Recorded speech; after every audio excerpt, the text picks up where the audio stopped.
All right, you guys. Sorry for the delay. I'm still, you know what? I need a producer because I'm trying to figure out how to make Facebook work, and then I've got to jump over to YouTube because it's live at the same time. I got an echo in here. Let's turn that down. That's a little confusing. All right, so we have um, we're live. Okay, so today's topic. Today's topic is um, What is what are foods that your hometown or home state or both are known for? So I had a poll out there, been asking the question all morning. I got some answers to go over with you. Let's talk topicality. First of all, I feel much better. Last Monday, you didn't know this because I didn't know. Right? I just cursed myself. I was coming down with the flu on Monday, and by Tuesday, I was beat to death, and I was uh, last week was like I came in every day to the office. No, I didn't. I actually I came in Wednesday. Thursday I didn't come in. I just laid in bed for about 14 hours, which for me is like 2 days worth of rest, almost three. I sleep like 5 hours a day. Anyway, I was coming down with it last time we met. So it's Monday, it's February 24th, and our topic today was again, what foods is your town known for? So I'm going to go over that list here in a little bit. Wanted to bring one thing to everybody's attention. Does this news just came out? I guess the great Roberta Flack has passed away. She was 88 years old. What an amazing talent! There's some things you look back on in your life and you go, you know what? I'm glad I grew up or lived during the period of such and such. For me, being a sports guy, being a hockey fan specifically, I got to see all of Wayne Gretzky's career. The most unbelievably talented hockey player maybe that ever lived. Well, he was unbelievably talented, but he also had the extra gear upstairs that made him different because Wayne Gretzky was 6 foot tall, 165 pounds soaking wet.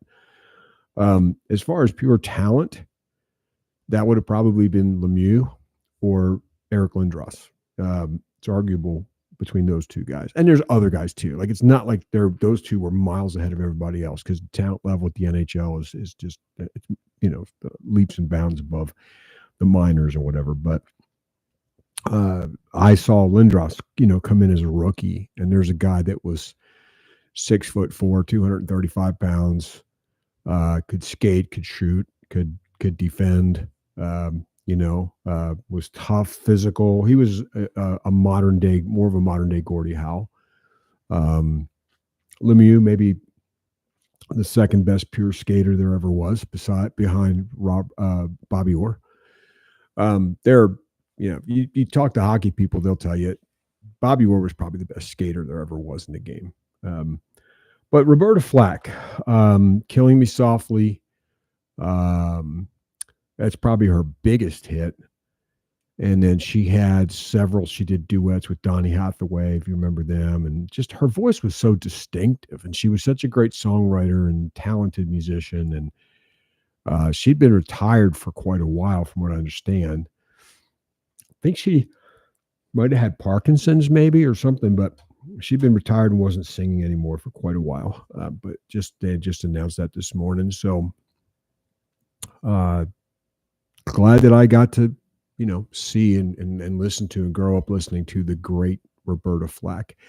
I'm probably the last generation of maybe a few years younger than me, but we're of that last generation where radio was everything. MTV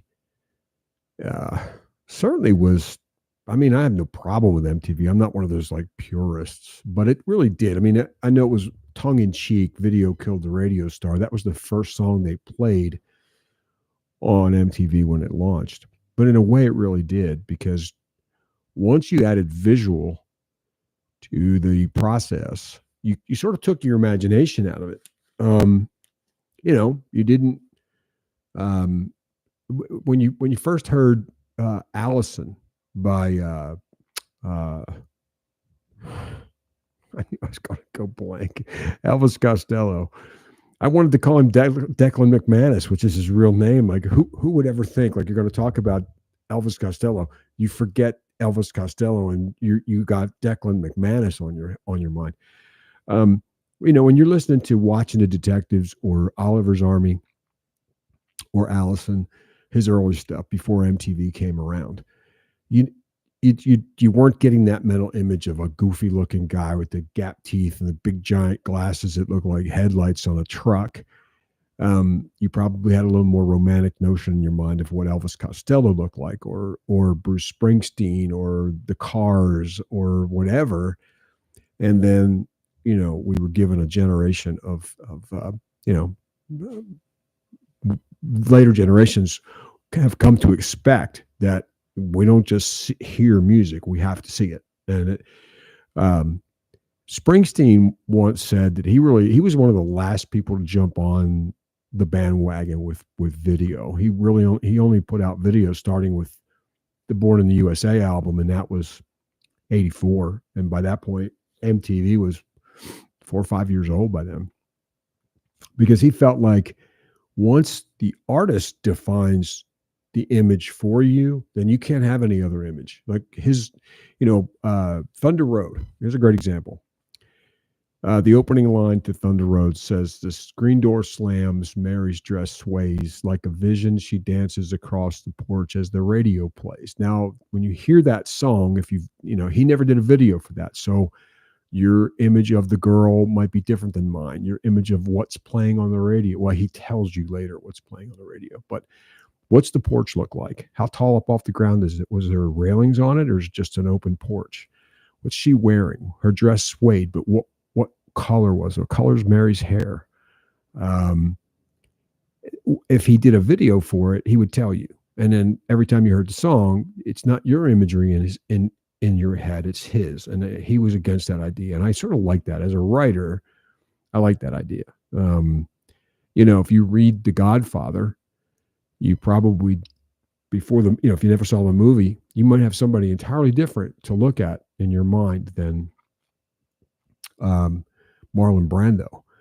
So we grew up in that era where the voice was everything, and you didn't really know. I can't remember, how long it was before I knew what Roberta Flack looked like, but I heard that voice, and that voice was magnificent. And she was a great, great songwriter and a great musician, and just that voice. There was something very distinctive about it. It was beautiful.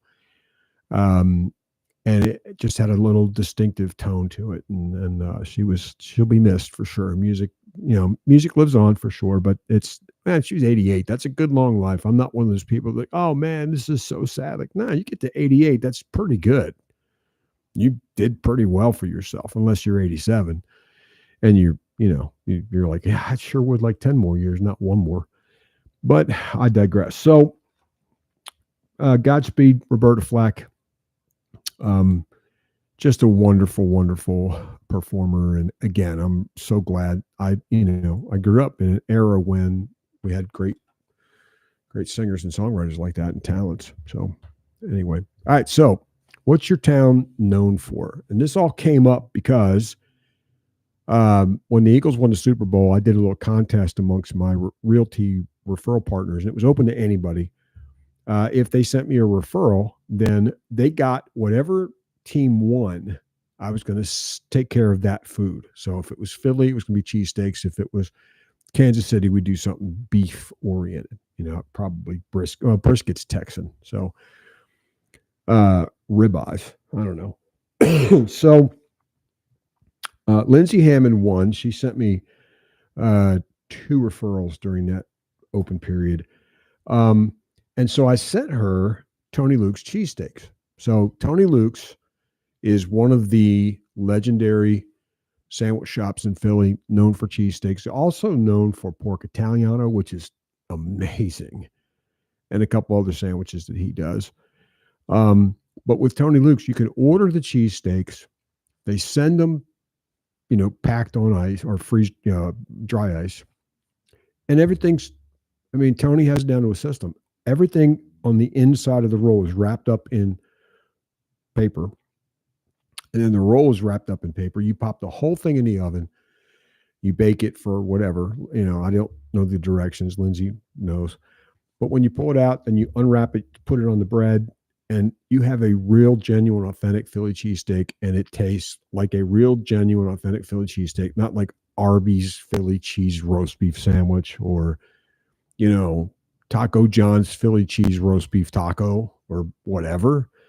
But it's the real deal. So what happened is that a friend of mine saw that Lindsay posted a picture of the sandwich as she was going to eat it, and a friend of mine piped in. He didn't know the backstory. He didn't know that I sent her Tony Luke's.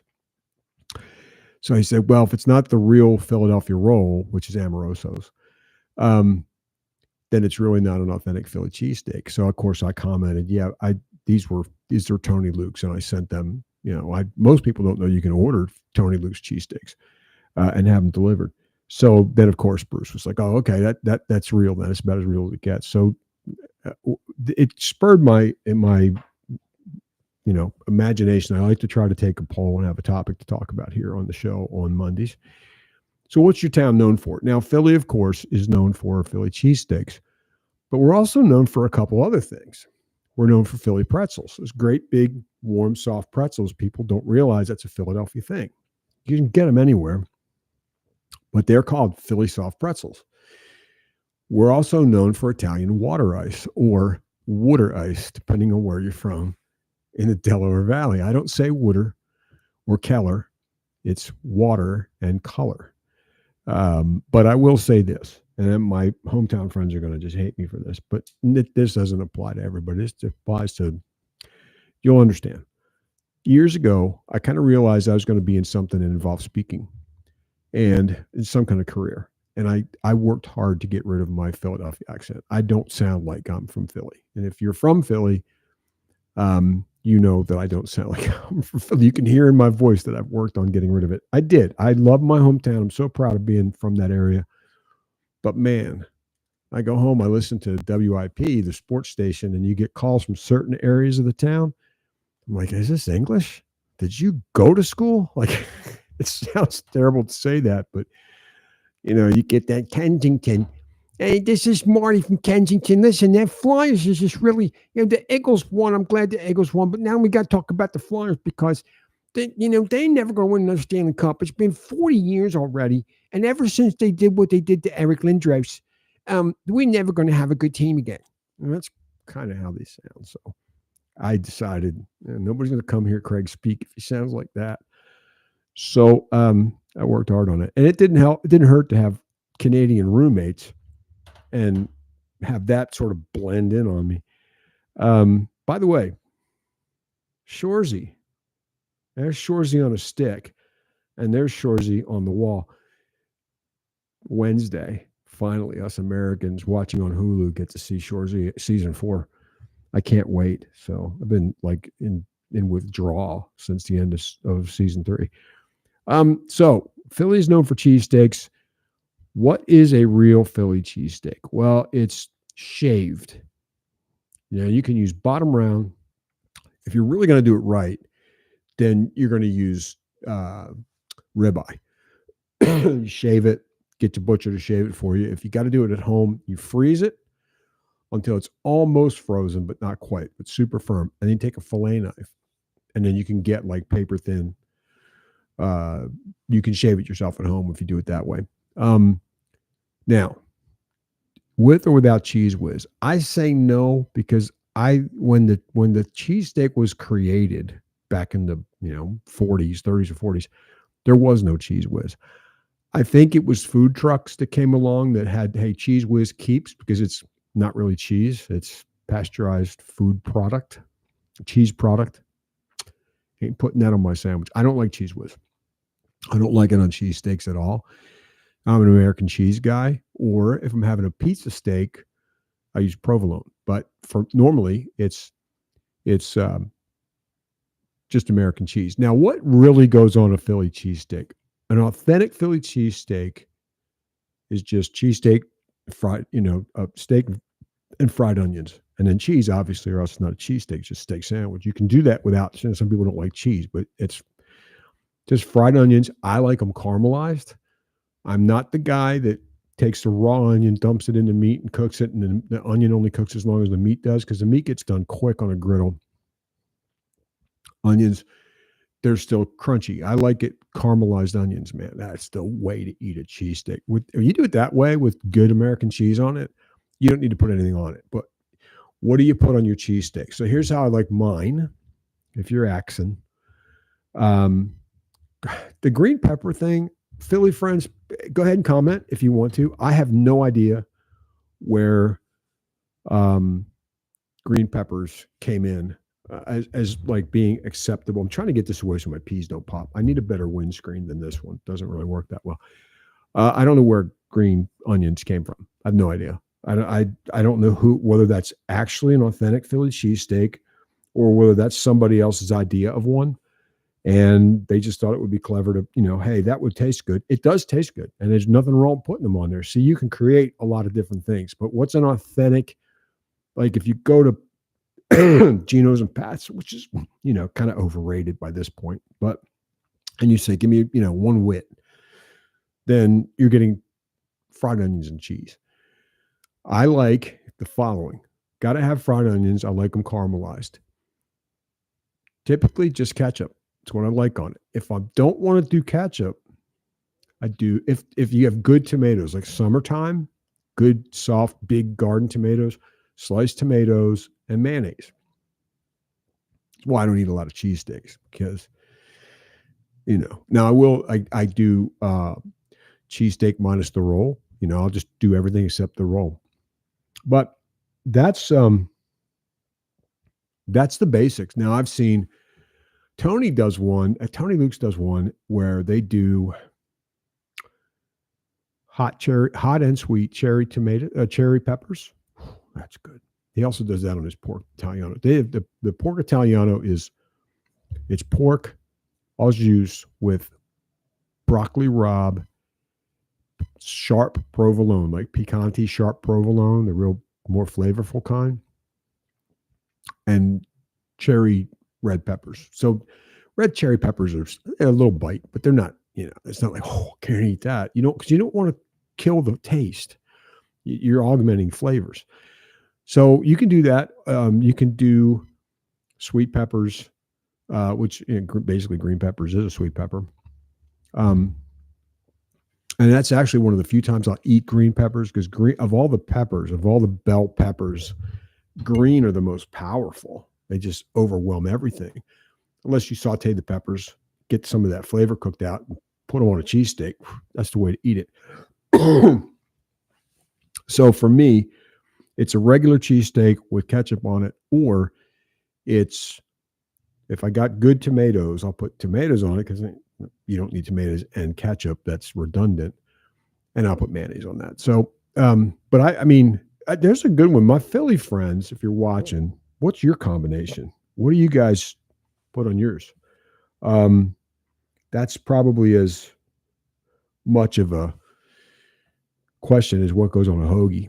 A hoagie is a sub. The sub is a hoagie. Depends on where you live. All right. So here's some of the answers that I got. One of my friends, Julie, she said, does Wawa count as a food group? Yes. In fact, it does. It's the top of the food chain. We are known for Wawa back home. That's not just a city of Philadelphia thing. Wawa started in Pennsylvania.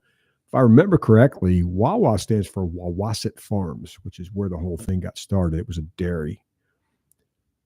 Maybe Lancaster County, somewhere that way.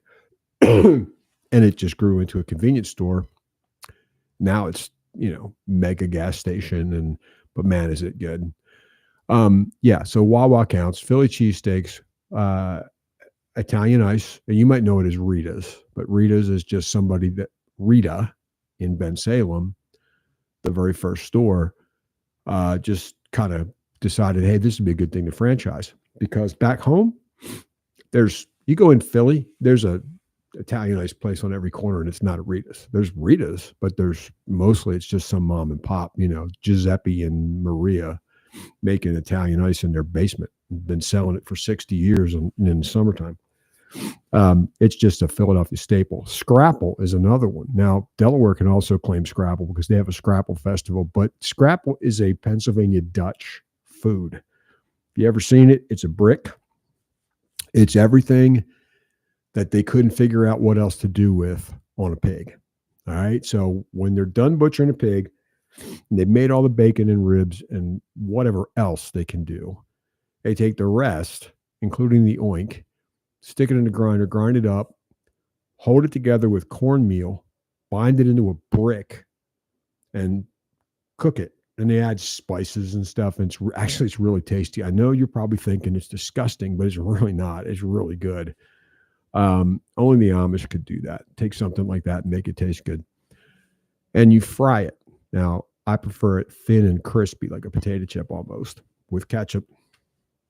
Or if there's people that like you eat it with pancakes and you put maple syrup on it, but I'm like, no, that's not for me. Of course, I'm a ketchup guy, so there you go. So there you go. That's kind of, now if you go further west, like you go to Pittsburgh, Primanti Brothers, right? So their sandwich is different. It's very similar, but I think it's the deal where they serve the French fries on top of the sandwich, I guess. I've never had one. I know my buddy Lee that I used to work with at Liberty. He's from out that way. And his wife is. And I think he is too. And Primanti Brothers is their thing. Like that's their gold standard, and for us, it's like Jim's or Steve's. If you ask a Philadelphian, like we love, Geno's and Pat's, but that's not where you go. Like, so for me, if I'm home, I'm going to Claymont Steaks because you can't get better. If I'm in Philly, I'm going to go to Steve's or Jim's. Steve's, the Prince of Steaks. Or any of the mom and pops. It's tough to get a bad cheesesteak in Philly. It really is. I mean, a bad cheesesteak is still good food. So, all right. So let me see if I can find the list here. And here we go. All right. Let me see. Julie, is Wawa acceptable? Oh, my friend Jill Link lives in Nashville. Hot chicken. Nashville hot chicken. Absolutely. Terry Lancaster, I'm surprised you didn't put that in. My friend Faith lives in Maryland. Jumbo blue crabs. By golly. If you live in Baltimore, you absolutely are known for seafood, especially crabs. Blue claw. You can also get them in the Gulf of America.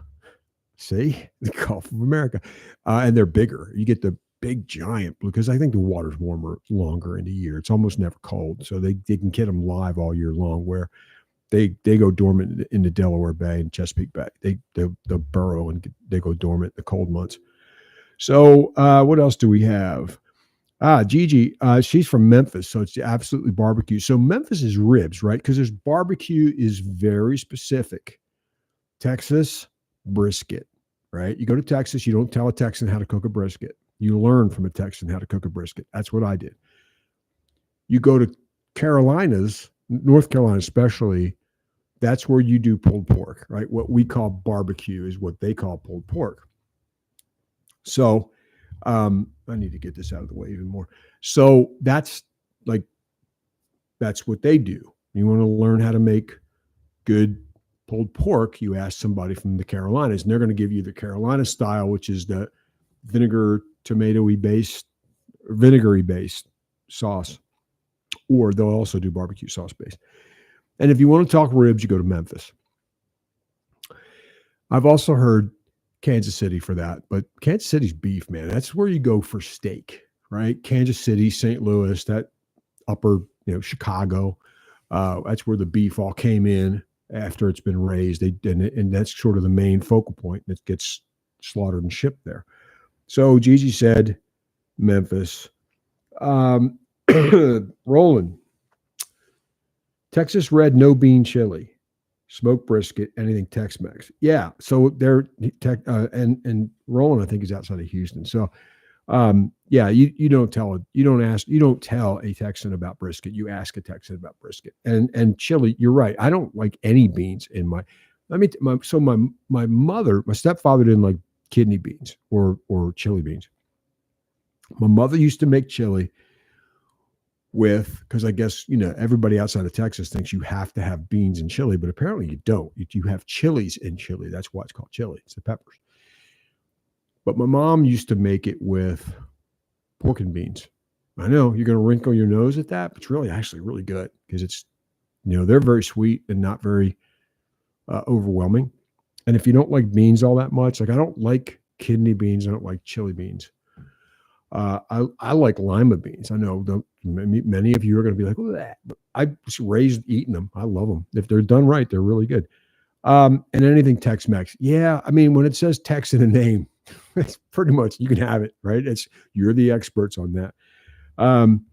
Back home, being everything is so ethnic, melting pot-ish, a lot of Italian food. You're gonna find all the Italian food experts back home. Irish stuff like, corned beef and cabbage, all that stuff is, we grew up, somebody's mom on the street was going to be making corned beef and cabbage, and somebody's mom was making the meatballs that were the best ones and whatever else. So yeah, that's just kind of, that's today's topic anyway. What time is it? Oh, we're almost done already. So that's what listen, go ahead and comment later in the, bleep bloop in the comment section below. Let me know what your town, what your state is famous for. I know Wisconsin, you got what, cheese, right? Let's kind of go down the list. California, tofu. Florida, any seafood at all, right? I would say that's probably true of all the coastal states. Louisiana, crawfish. I don't know. South Carolina would also be that too, right? Low country boil. That's what they have, like crawfish and crab and that kind of stuff. North Carolina is, I think, barbecue. Maryland is definitely crabs. Virginia. What do we? Oh, Virginia ham. Right? We're known for ham here, right? What else? Delaware. They claim scrapple. I'm not going to argue with them. They have a scrapple festival. Pennsylvania. We've named a bunch of Pennsylvania foods. Philadelphia brand cream cheese is not from Philly. That's a marketing tool. That's actually, cream cheese is a New York as it gets, right? Connecticut pizza. A lot of people don't know that. New Haven, Connecticut is considered one of the pizza capitals of the world. Like the best pizza in the U.S. is generally, there's a couple of big famous pizza parlors there that you go up there and get pizza. Maine, lobster. Boston, chowder. Vermont, maple syrup. Right? Boy, we're just reeling them off. Iowa, corn. Idaho, potatoes. Well, Montana, the Dakotas, they raise corn, but as far as what you eat, I don't know. Here's one. We will go outside of the country, but up in the 51st state, Canada, poutine. You don't know what poutine is? My blessed Redeemer, is that good? French fries with gravy and cheese and whatever else they want to throw on it. Oh yeah. Yeah. You'd probably die before you eat it all, but it's good. There you go. That's our topic for today, was what is from where you came from. What do you eat where you came from? Because I gave away cheesesteaks last week, and that's such a good deal too. Listen, if you've never had a Philly cheesesteak and you want a real one, right? Go to Tony Luke's. Tony Luke Jr. It's as simple as it sounds. Tony Luke Jr. .com, and you can order them. And they were reasonable. When you consider shipping and everything, you get 4, and they're big. If you saw the picture that Lindsay had, they're big. You're going to do well if you eat one of them. So you get 4. I think that's their smallest pack. And then, of course, Termini Brothers, the greatest bakery in the world, greatest Italian bakery in the whole world. They ship out too. So, if you want to taste of Philly, go on and grab some. All right, you guys, that's been our fun little lunchtime getaway. listen, the fun continues because this is archived now. It was a live podcast. Now it's archived because you can watch later. So in the comments, go ahead and tell me, what's your town known for? What's your favorite food from where you're from?